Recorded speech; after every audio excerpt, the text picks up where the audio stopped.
Sorry for bringing you back here once again.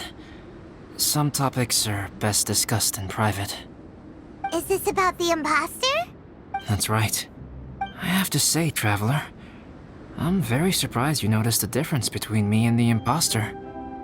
Yes, this mark. Perhaps it's where it all began. Ooh, sounds like the beginning of a big story. Keep going. Well, I can't deny that what I'm about to say does sound like something from a children's storybook. So, what do you think this diamond-shaped mark means? A tattoo? A crest? Something else? No. Consider it a birthmark. Have you ever seen an intricate glass ornament and wondered how it was made? Well, one method for crafting with glass is a technique known as glass blowing. Glass blowing is not a widely known art in Teyvat. For this reason, glassware made in this way is usually very expensive. As the name implies, glass blowing involves blowing air into a hole, much like blowing up a balloon. This type of glassware is known for having a pontal mark at the point where the blowpipe was inserted, where the hole was sealed at the very end. This mark is a sign that the item was crafted by a human hand.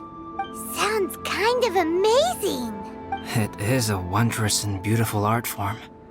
Alice says that these marks are seen as proof of the maker's fine handiwork, the only flaw in an otherwise perfect work of art.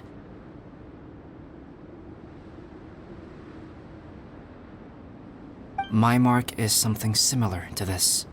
The difference between synthetic and natural life lies in the directional flow of the life force. The energy of a natural life form flows out from within. That's why flower buds bloom and curled leaves unfold. And it's the very reason we watch and wonder at blossom. Creating life artificially, on the other hand, involves, to a certain extent, the introduction of an external source of energy into the embryonic life form. When the hole where the life force was infused is sealed at the end, it leaves a mark not dissimilar to the pontal mark in blown glasswares. The alchemical substance drips and spreads out in all directions, resulting in this rather ingenious diamond shape. Wow, so that's where it came from. This mark is a sign of my artificial origins, and proof of my imperfection as a human. I presume that the imposter intentionally avoided replicating this mark, so as not to become less than perfect himself. You are fundamentally different from other people. I have few qualms about sharing my secrets with you. Just as Paimon said, it all sounds like a story. Even if you were to tell anyone else, they would regard it as nothing more than a tall tale. The transcendent and miraculous are not the only things to which human beings aspire. They pursue the everyday, the ordinary, to a far greater extent than I would have ever imagined. People like to believe that those who are thoroughly different from themselves could only ever exist in stories. It makes things much easier. Or, in other words, all the unfathomable things we've seen recently would make good material for a novel. I have friends who write novels. If they wrote this story, it'd probably be even more complex. Making up stories is easy. Even Paimon can do that. Oh, I didn't know you had that kind of talent. Paimon's the best guide in Teyvat. Making up stories is a piece of cake.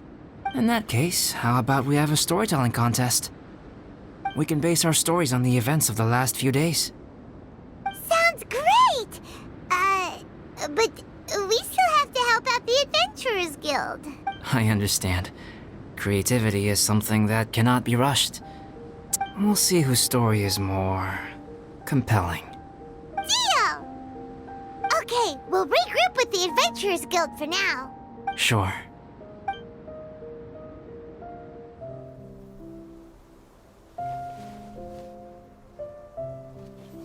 My story.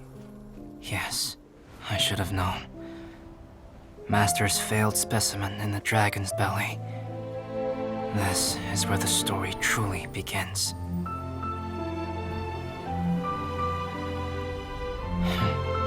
If we switched places, if you were the survivor, then as the abandoned experiment, the failure of the primordial human project, I'd want to replace you too. I would replicate your appearance, study your alchemy, and create miraculous life forms to divert your attention. I would wait for the right moment, then dispose of you in the Traveler, the sole person to have known your secret. And then, I could finally experience the joy of being brought into the world.